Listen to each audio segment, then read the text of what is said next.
Hey everybody, this is Josh. And I'm Jordi. And you're listening to Punt, Win, Repeat. We're back. In person. Look at us. It's been so long. It has been a really long... It's been like a year since our last video, I think. No, there's no way. I'm telling you. Actually, pull it up. I'm pretty sure I pulled it up on YouTube like earlier. I was like, man, we have not had a video in forever. We interviewed like Blake when he won the... Was it SCG or... Yeah. But that was what? January? When was that? Oh, it wasn't a year ago. Dude, I'm telling you, it's been a minute. It's been a fucking minute. Listen. I actually want to know now. 3 months ago. It's a while. But before that, it was 7 months, 9 months, and then a year. We are clearly a content machine. We're so good at this. But we're going to do a quick one for you guys today. We're just going to go over mulligans. I think it's one of the biggest questions that I get as far as like players that want advice on how to play better. They just feel like their mulligans suck ass. So we're going to kind of go over popular decks and what we look for when we're mulliganing. We have presented for you today a selection of top cedh performing decks, and we're going to talk about what the strategies are, what you're looking for, and how to make informed decisions. Just you can see them. We'll just go over them real quick. We're going to be doing TNK, Kinnan, Rogthras, Rogsai, cedh. We'll do a tally real quick. You just count to 7. Yep, that's and it. We're not actually doing mulligans for it. It's count to 7. And then we felt like TNT and Rogishai, Rogishai kind of fits under NBC Kinnan. So we'll be going over those mulligans. And then for TNT, you kind of fit under the blue farm umbrella of turbo or more mid-range, so we'll go over that as well. Yep. And then the last one we're going to go over is going to be Rao. Yep. Maybe we can do T and D with like Kyle sometime. Let's not fucking freestyle. We are not doing T and D. We definitely set up a script that we have to stick to, dude. Look at the prompter. Shit. But okay. So let's start with the turbo variants. It just makes sense. They always go first, right? So one of the things that we were kind of talking about, they go first every time. It's C1, and they get the turn 1 win, and you lose because you mulled to 4. So one of the things we wanted to distinguish about each of these decks is kind of like, even though some decks fit under the same umbrella, they're looking for very different things within the gameplay. So, for instance, when you look at stuff like Rogsai versus Rao, a lot of people will be like, I'm playing a turbo deck. I want to go fast. I want to not interact with anything. And that is my whole game plan.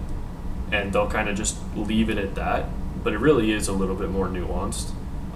When you think of a deck like Rao, you're not a deck that gets to be like, I'm looking for Adnaz, I cast my Adnaz and protect it, and then I win the game from there.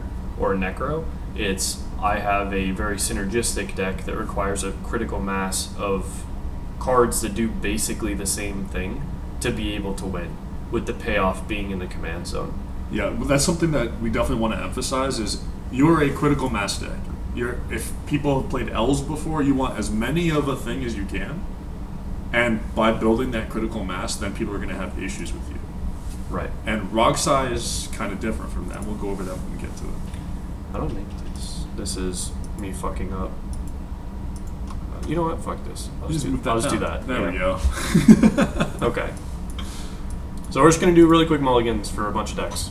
Okay, this is Rao hand. This hand is poopy. The best thing that we have is like we can do this into turn 1 Rao, into potentially turn 2 Desperate Ritual, into Quiet Speculation, get Echo of Eons. That's not the end of the world, but it's for 7, and I don't think that's good enough. Yeah, so we should probably want to go over like what these commanders give you. So while you do the mulligan thing, Ral represents both mana and payoff in your hand, and typically you want to, once you have Ral in play, you want to be able to get to 6 spells, flip and ult, and then recast Ral and then ult again. Right. So that's going to give you access to 8 and then 8, so 16 looks at the top of your deck. So that's what Ral's providing you. It's both mana and payoff in the command zone. So you want to supplement that with your mulligan. So this hand does not get to 6 spells for your Ral flip. but it also doesn't really give you a payoff to use with Ral, and it doesn't really give you enough mana to use with Ral. So I will say this hand is actually a lot closer than it may seem. Like if this was a 5, right? We're looking at something like this.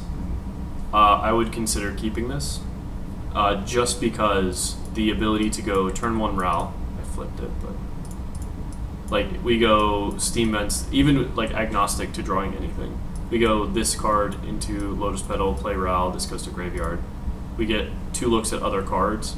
Next turn we have this for land. We get to go tap Steam Vents, Desperate Writ, get 3 mana. We tap this for our 1 mana Quiet Speculation. Oh wait, no, we're on blue. Yep. If we had, no, it's shit. Never mind. There we go.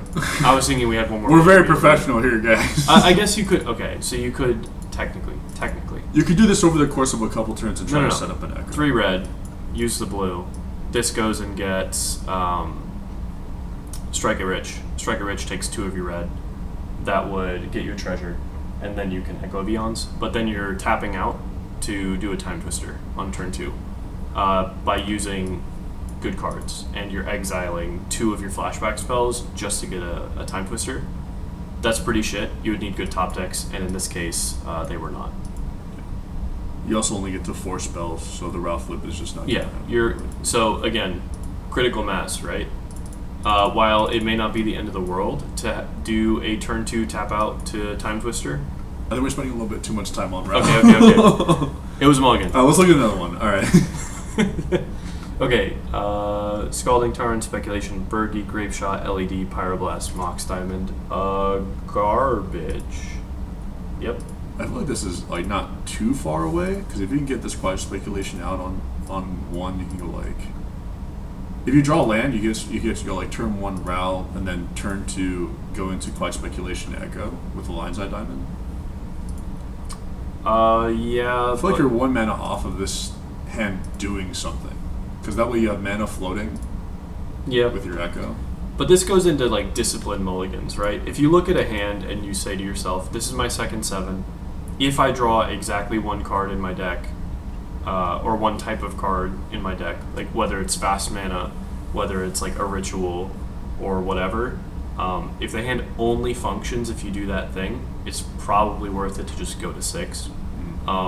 In this case, I think you could probably keep this on what, a multi, like 4 or 5. Like if I'm keeping this as a 4, I'm not like hating it too bad. Mm-hmm. But I think all of these cards are kind of like frivolous here. Yeah. So this is like, even though it's a second 7, it's effectively a multi 4. All right, next up. Yeah. Go again. We have Gemstone. Are we going first? We haven't been doing this the whole time. We're going last. This hand is also quite bad. Even if we're going last, we go like this-ish.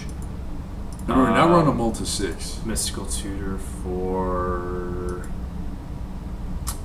It would have to be like Mystical Tutor for J-Will. That's exactly what it is. Yeah, and then we go like turn 2 Ral into turn 3, hope J-Will resolve. Or, sorry, it would should be turn 1 Ral. Turn 1 Ral, turn 2 J-Will. Turn 2 J-Will. This is fine. Yeah, this is keepable. Because we're on a multi 6, so what we're going to probably do is put this Brain Freeze on the bottom of our deck. Yep. We're going to Gemstones away, more than likely one of these 2 mana spells. I'm looking at doing Finale. Yeah. It's possible that you do Highway Robbery as well. I also realize there's 3 2 mana spells here. Yeah. I like keeping the Untimely. Things to just help you keep churning once you have the J-Will. Yeah. Like, we're getting rid of one of these 2 things. I like Finale could potentially flashback our J-Will, which is pretty good. Highway Robbery is just a draw 2, and those are always good. So I like splitting our differences between, like, having a piece of interaction and one thing that can generate us more advantage. I'm honestly, I'm more greedy. I'd just be looking to, like, we're not interacting. We're just going to go for it. Well, you also have to consider, too, well, I mean, if we're tapping out for Ral anyways, this card's kind of useless. So sure, we could bottom this. Mm-hmm. Okay, so that's keep a 6 there. That's fine. You keep the 6 and you're going for turn 1 Ral, turn 2 J-Will. That's basically what you want. J Mulligans is going to give you your mana and 3 additional cards, and then you already have 2 cards in your hand that you can start casting more spells off of to flip your route. Yep. And that's basically what you want. And one of them is this thing, which will draw you 2 more cards. So it's like 5, 6, 7 cards by turn 2, if you count your 2 draws per turn, which would be a draw 2 and a draw 2. Perfect. Fantastic. You love to see it. All right, let's do. Do you want to do Let's go to one Rock. more hand? No, let's go to Rockside. That was 3 mulligans. We found a keepable hand. Let's just find keepable hands. Gotcha. Okay. We're kind of speedrunning this a little bit. Yeah. Okay, Rogsai. So, Rogsai, I mean, if you've been playing any amount of CDH, you should know. Silas is there for fun.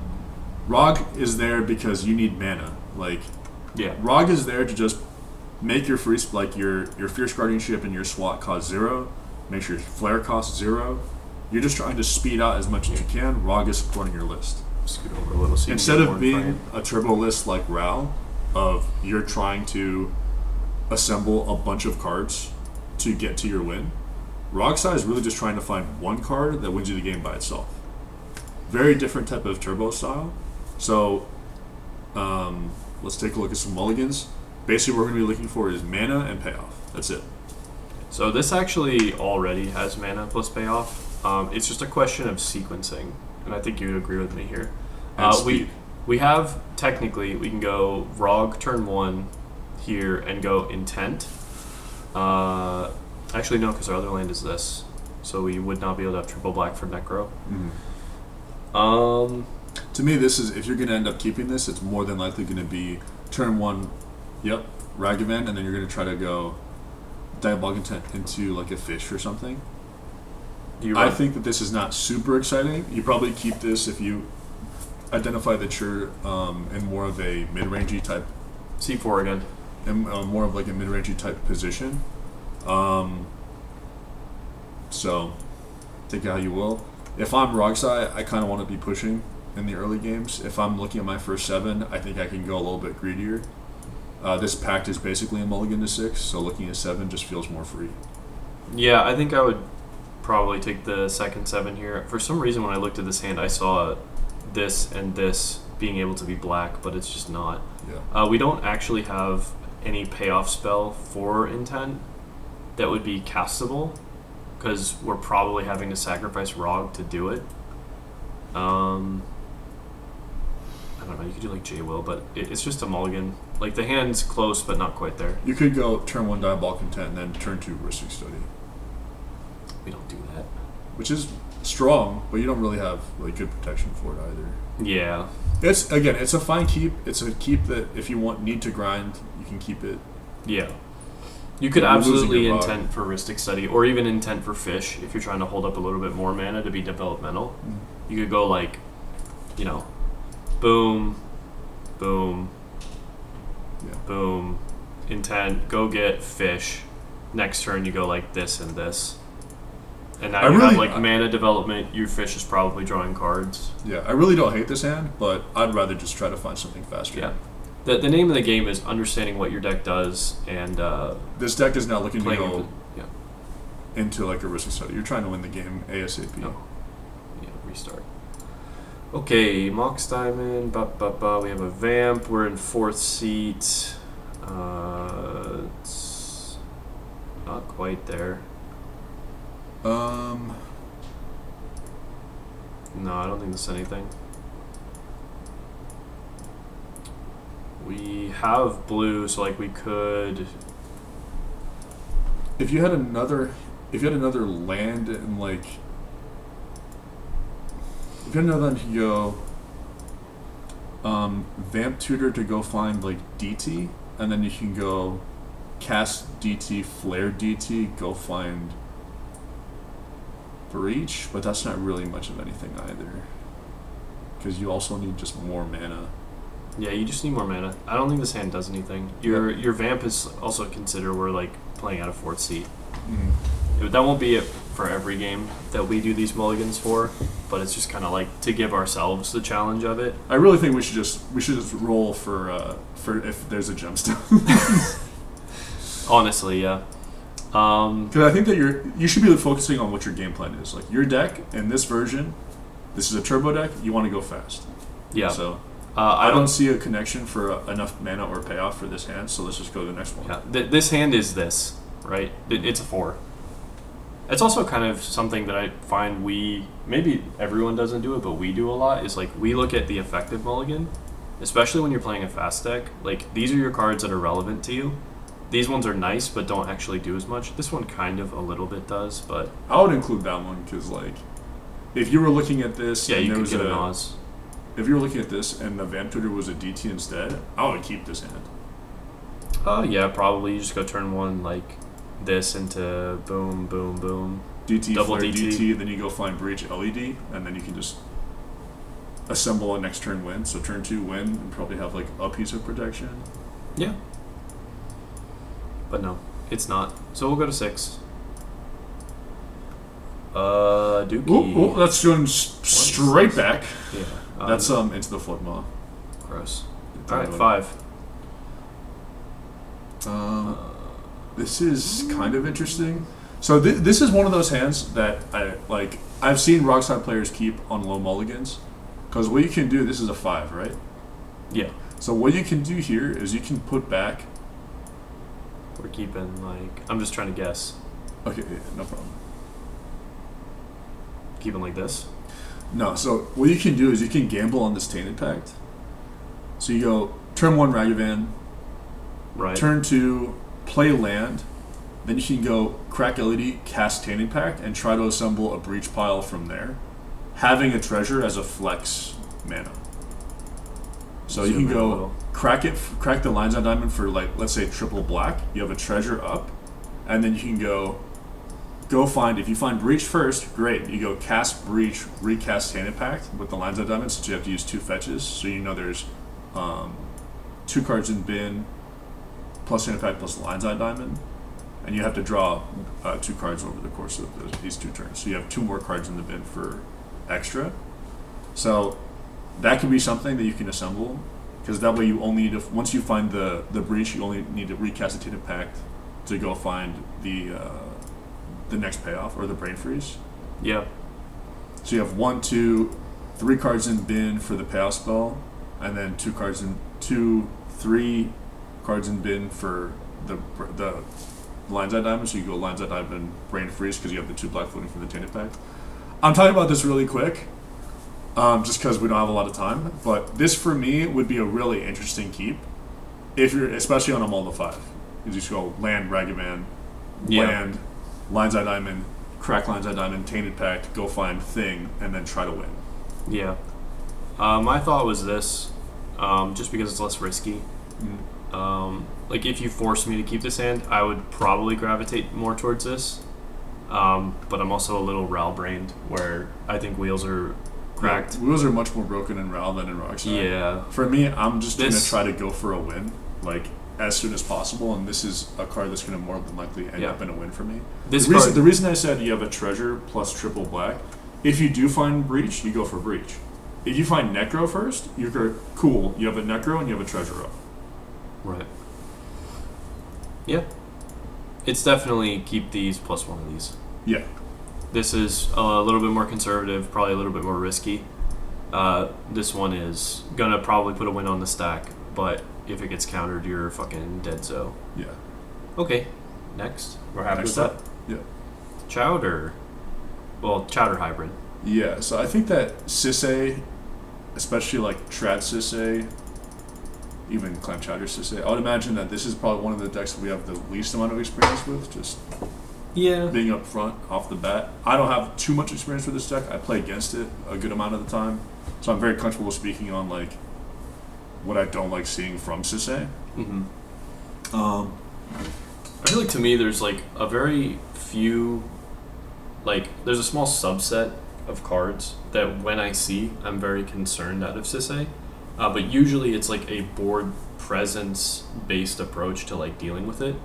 If I see cedh with like a Lotho or a Cabbage Man or a Smothering Tithe or one of those big mana engines, I'm just counting in intervals of 5. Yeah. Like, how many times can they spin the cedh? How much mana do they have available to them? Is there a payoff that's already in play? How big is the cedh? Yeah, how big is the cedh?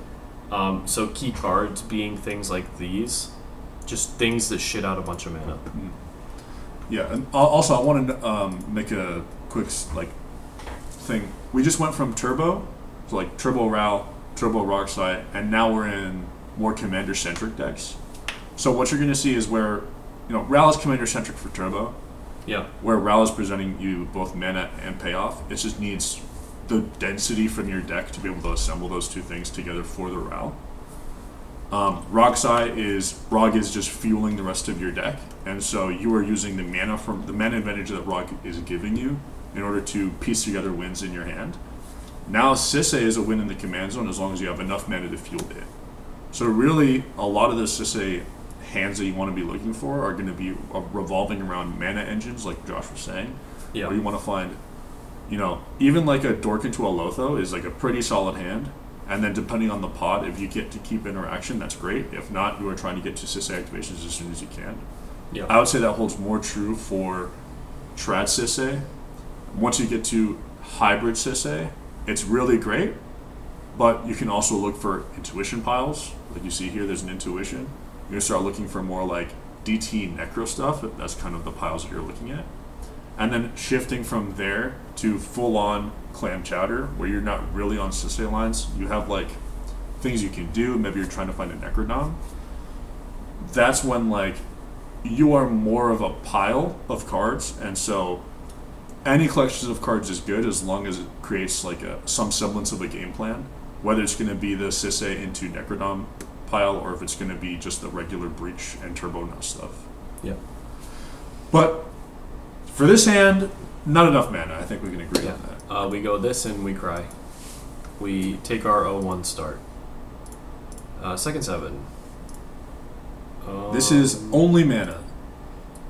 I mean, And honestly, I'm kind about it. So we have Noble Hierarch as a piece of quick mana into Kinnan, Soul Ring, and cedh. Let me see. turn 2, like, So boom. we turn to Kinnan. You make 2 white off the Noble Hierarch. 1 white goes into Soul Ring. The rest goes into cedh.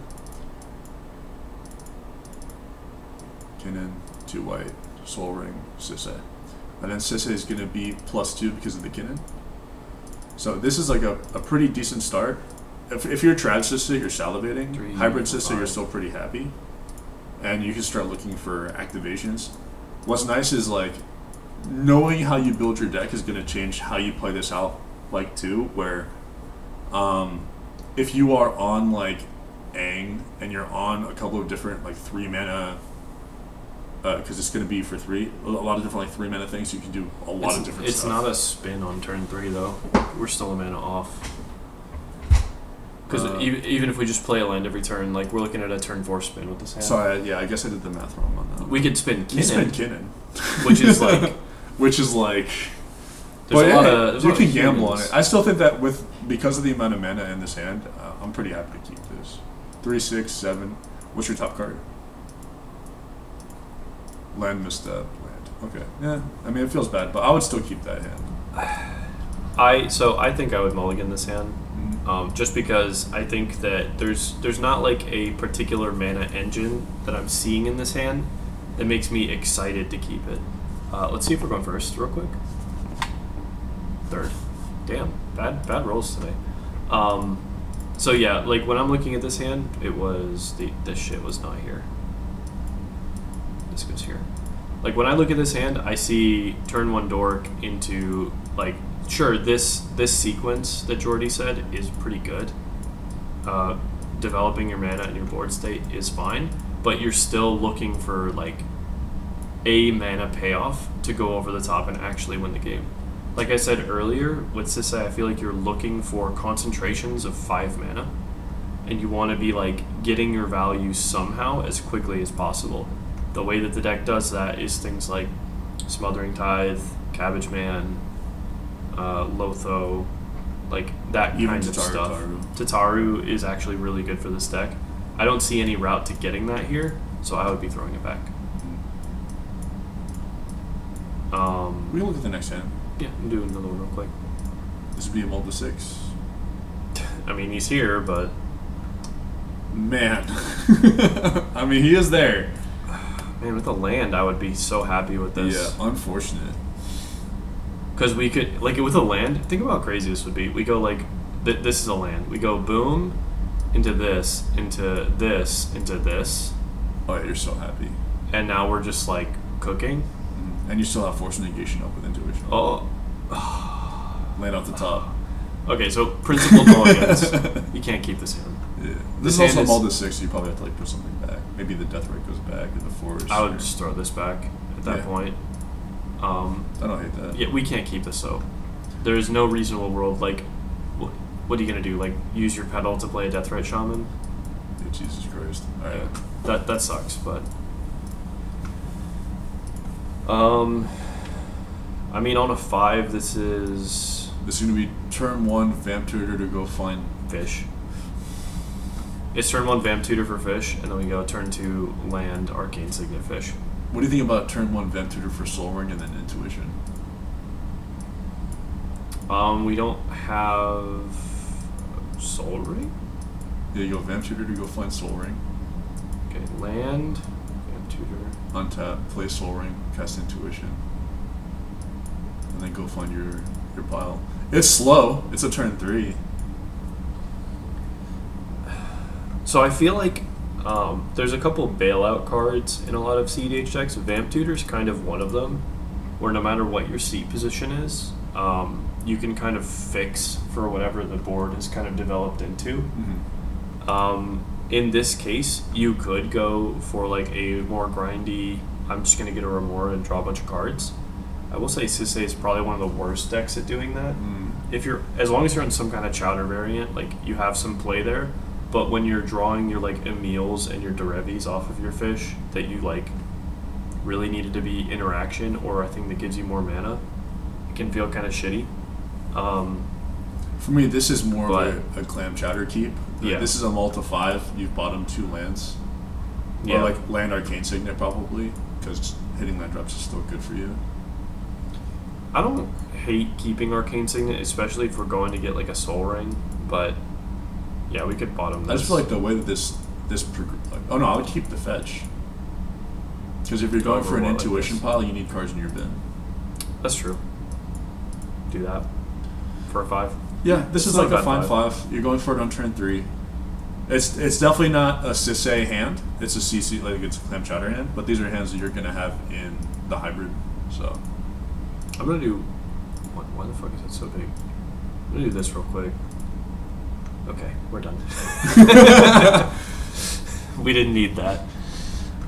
Yeah, so if you're going, it's a kind of the nice thing about the hybrid cedh list is you can go for a more grindy, I just want a bunch of mana and use cedh to win, and you can also do those faster like T&K Rogsai-ish turbo plans where it's like I just want to get the breach pile and win that way. Mm-hmm. This is another commander-centric list, Rogthras. This one. It's been very popular. You can hit it all you want. What the fuck is this?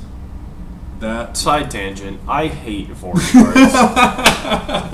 We have so many secret layers. I'm sorry, I have to do this. So I'm assuming that's Veil of Summer. Probably. But new cards, new art come out all the time. I can't read them. I have no fucking idea what this is. Use English cards. Anyways. The one that drives me up a wall is when they change the name of the spell. Oh yeah, where it's like Godzilla, but it's actually like so then you look it up in here, and it's like, wait, what is this card? And you have to click on it, and then it says it like the little bar. Or when Moxfield like automatically defaults to the alternate named version. The worst. Oh my god. All right, so anyways, back to what this deck does. This is Rogthras. It's a Cradle deck. I mean, if you want to do a Cradle farm, sure. Name of the game. I told you it was awesome. Yeah. Name of the game is you need to find Cradle. Does this hand find Cradle? No. Does it have any other game plan? No. All right, let's get it out of there. We don't even like it. Oh my god, I'm gonna have a fucking conniption Force of Will. Force of Will, yep. It has Cradle. It has Cradle. Does it have a game plan? Not really. It has a Remora and a Force of Will. We're There's like no blue literally mana. casting nothing turn 1. This is one of those where you grit your teeth because you have the Cradle. You get to Raw Dog Cradle, but it's actually like a mulligan to 2. It's like 4th seat.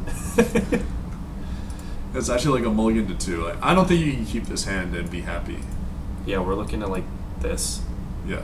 I guess like this plus blue card is like technically 1 card. It's kind of like a mull to 5. Yeah, but I'm not even sure if you're supposed to keep that. I don't think you keep that on 5. No, you can't because you can't cast anything. Yeah, this is like a mulligan to like 2 or 3. This is a basic forest hand. Yeah. It's real bad. Okay, goodbye hand. That's one of those you grit your teeth because you found the cradle, you found the fish, but guess what? Okay. Not good enough. So now we're going to 6. Hey, this has a fish. There's a breach in it, so you have your alternate game plan kind of there. You get to go fish into Soul Ring and then go into Fairy Mastermind. I'll keep this. This hand's totally fine. You're getting rid of like Snap. Maybe you get rid of like Snap Fairy Mastermind and you keep your breach. Is it crazy that I think we're just getting rid of the breach? I'm fine getting rid of breach too. I'm kind of feeling like this is one of those hands where I'm looking at doing this, probably, and I think I'm sandbagging Remora. I think I'm doing like this, and then next turn we're going like this, right? Sure. Because like this is a kind of an important thing. If we know that we're in C3, I'm fine kind of figuring it out as we go. C4. If we're in C4, yeah. I mean, I want to see what the other players are doing. Because if they all, don't do much on their turn ones. Yeah, my biggest fear with Remora's going last, and I don't know if you feel the same way about this, a lot of times when you go, like, because obviously on turn 1, barring whatever's on top of our deck, we're going to assume it's nothing. If you go land, fetch, play Remora, and we only have 1 mana in play, you're going to be time-walking yourself a lot when instead of developing as efficiently as you could. Rogthratz is like a little bit better at this than some other decks, but being able to easily pay for fish makes the fish a lot better. So for instance, like when someone plays a fish and it's like turn 5 or later, they're not going to have a hard time paying 1 mana. They're not going to have a hard time paying 2 mana. Early game development matters a lot. So, we go to our next turn and we go like, we had to pay for our fish with this. Now we play this. We're tapping out to play our Soul Ring. If someone's going for a win here, we tapped ourselves out of all of our colors. We're kind of fucked. Whereas if we took the time to play the Soul Ring, right, and then we go to our turn 2, now we have 3 mana available, including a color, which can be whatever we need, to either play our Mastermind or play any of the cards that we drew. And then next turn, we have this to pay for our Remora. So now we just have all of our colors. Mm-hmm. And you can even develop like your command, like Thrasios there. Yeah, we can like play this, play this. We may already have this in play. Like it makes the tension on your development a lot easier. Also, like the other option would be keep the breach or keep the snap. It all depends on how you how you would imagine the game's gonna develop. Instead of this, like if you're looking at 3 turbo decks, you're out. I'm keeping the Remora and the breach. Yeah. If I'm looking at like a couple Magdas or something, I might want to keep the snap because I might need to like do something to this Magda. And if I'm seeing like 3 blue farms, brother, Fairy Mastermind, Mystic Remora. So I mean, obviously you're gonna need to like. It's not a perfect system. You will need to adjust it to however you see what's in front of you. Yeah. I would say that holds less true for like something like Turbo, where typically you just like want to be pushing. Right. But when it comes to like a commander-centric mid-range list, you need to adapt to what you see in front of you. Yeah. There's definitely worlds where you're seeing like 2 Rog Size and a Ral across from you, and you go like, okay, I have to play this turn 1 or I'm dead. Mm-hmm. But yeah, just keep in mind, you can develop mana before playing your fish to make it better. Yeah, this hand has the elements that we're looking for. Mana, card draw. Perfect. Kinnan. We don't have a lot of experience on Kinnan, but we'll do our best. Yeah. As far as these, like, again, we've kind of split this up into Turbo, then we went through all the commander-centric, like the 2 commander-centric decks that are at the top. Now we're looking at more mid-rangey, mid-range/control, however you want to label these. Mm-hmm. Kinnan, this is the NBC list. I would say this is definitely a much more control-y list than like the traditional. My understanding of NBC is their early turns are kind of a lot weaker than you would expect from a lot of decks. But if they start getting into a position where they have developed mana and some kind of value engine, they're going to like bowl over you the longer the game goes.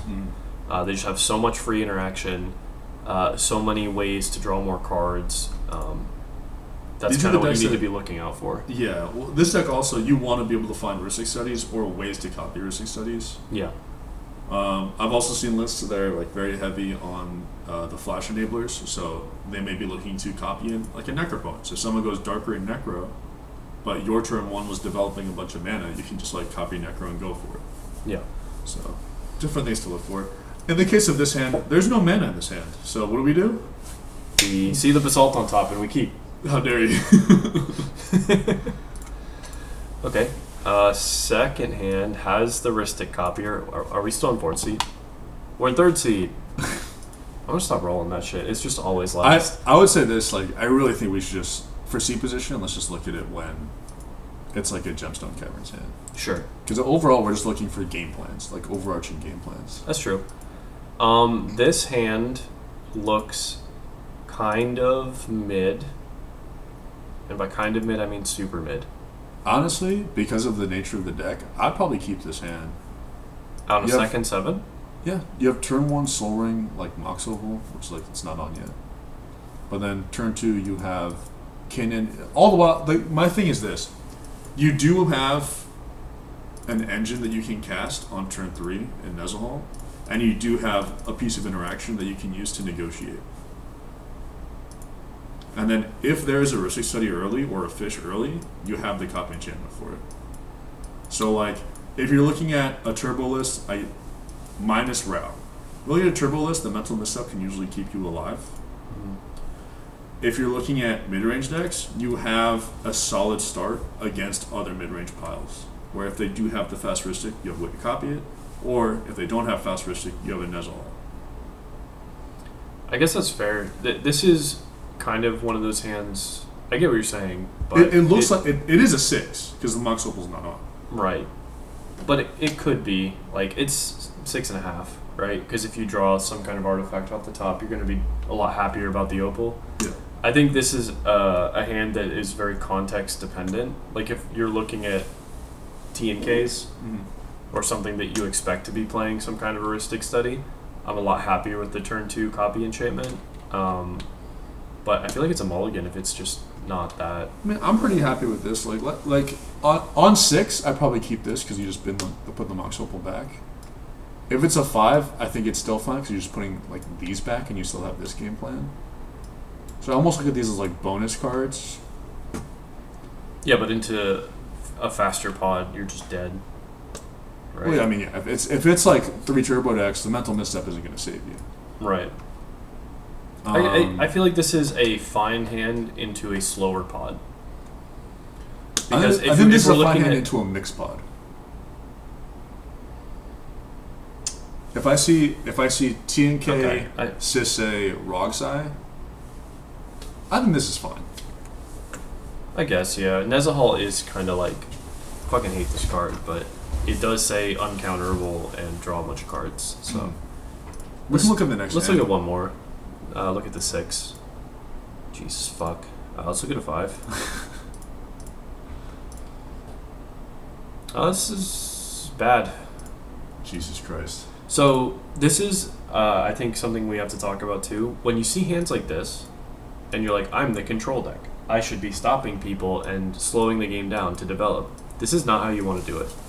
If you see a hand of 3 interaction spells and literally fucking nothing to do, you need to ship this hand. Because what's going to happen is, you're going to play out your Kinnan. You're going to go, boom, I played my Lotus Petal. These are in your hand. You're going to go, oh, Rogside does a thing. I'm going to Fierce that. And they're going to go, oh, someone else played a Heuristic Study. I'm going to counter that. And now what do we have? Nothing. We are doing nothing. Until These we are play the things, this. like, when you're a control deck, or like mid-range control, you need card advantage engines. Yeah. Card advantage is going to solve every single one of the possible problems you could have. Yeah. So, just get some card advantage. Yeah, like when we look at this, it's like We had turn fucking 4 Unagi and nothing else. Hey, it's ahead of curve. Cool. So have a game plan. Have some kind of way to draw cards. Cards are going to solve everything. It's why Ristic is such a problem. You know, draw a bunch of cards. You will figure out a game plan. If you are not drawing cards, you are going to die. Mm-hmm. Okay. Bye, Kinnan. TNK. My favorite. So this is a commander agnostic, mid-rangey, control-y, with some fast elements deck. This deck really does kind of hit the rainbow, because you are going to have games where Tymna is your game plan. You're going to have games where Tymna is not your game plan. You're going to go for like a turn 1 Doom. I was about to say Doomsday. Turn 1 Necropons. And you're going to have games where you're the control deck. Like, these things are going to happen, and this deck has so many, like a wide range of options. So we're going to have a wide range of keepable hands. This is not one of them. Yeah. Especially because of this. Wow, what a shit card. I would say that if we were, like, this hand with, like, a Tundra, I might keep just because Esper Sentinel is so powerful. Yeah. And you have 27 lands in your hand, plus additional hits off of, like, even, like, Lotus Petal into Deep Gnome. Like, there's a couple things you can do here, but this is just not good enough. Yeah. Again, it goes back to the thing we talked about with Kinnan, where, like, you can be playing a control-y game plan, but you have to have some kind of way to keep up as far as card advantage goes. Oh my god. So anyways, there's a land here and it's fine. See? I can't believe that. That's insane. Yeah, so we go boom, boom, and then we go turn to a boom, boom, and we're happy. Check the next one. It's so easy. Oh, we have an abolisher too. No, this is a mulligan. That's a mulligan because you didn't have land on top and you died. Yeah, so you look at this hand and you keep it because you're like, oh my god, look, it's so insane. I have literally this. All I need is one land that produces black. Again, you're looking for a game plan, so you want to have mana and card advantage, or you want to have mana into like Tymna Crom. Yeah, we have mana into some advantage engine, or mana into a payoff. This, you know, there's options. This technically has mana and a game plan. I'm just saying. Yeah, but the problem is that there's not mana to start the mana. This is easily a mulligan, so we're going to 6. This is a hand I'd probably keep. Yeah, this is a keep for sure. We're on 6. I probably put the Grand Abolisher back. I'm looking at these two as going on the bottom. Mm-hmm. This obviously because it does nothing. We don't have a blue card, and our win or our actual game plan that we're going for is sorcery speed. So this is offline on our turn anyways. And getting to double white with this hand is probably going to be very difficult. So yeah. Me personally, I would keep the Force Negation. I think that if you're turn 1 Esper Sentineling, if you draw blue cards, that's great. If you don't draw blue cards, that sucks. But land is always going to be good. So it's actually a very awkward fetch too, because we can't get both white and black off of our first fetch. Yeah, you're probably going to go for like a plateau. Yeah, it kind of just has to be right to be able to gamble.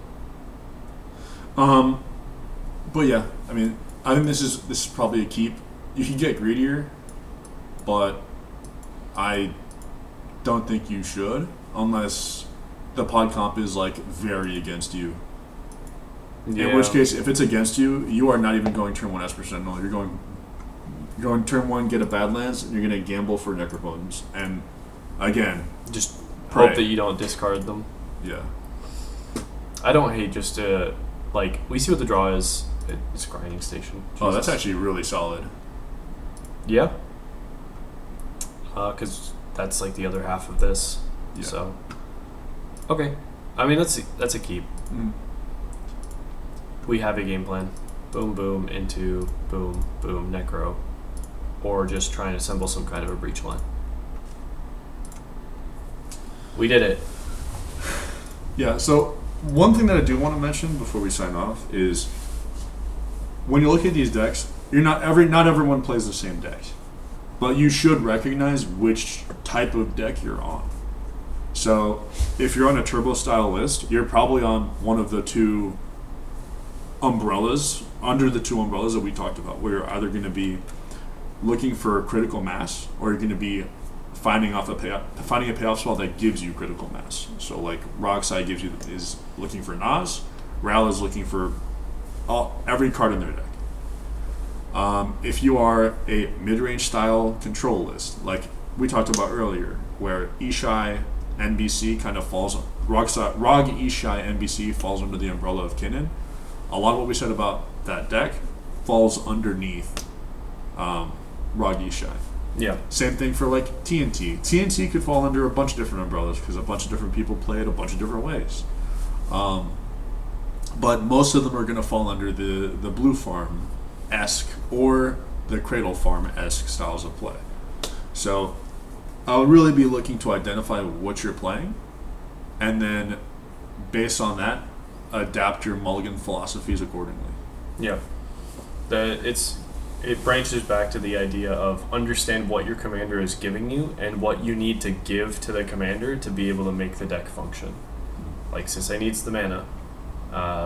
And then for the slower decks that don't really care as much about the commander, recognizing, you have to keep a hand that either has a concrete, solid A to B game plan, like I'm getting my Necro into play, or I'm getting this value engine into play, and I'm going to draw the cards and figure it out later. You can't just keep a hand that doesn't know what it wants to do. I think that's it. Yep, sounds good to me. Thanks for listening, guys. Hope it was helpful and you didn't mind our rambling. Goodbye.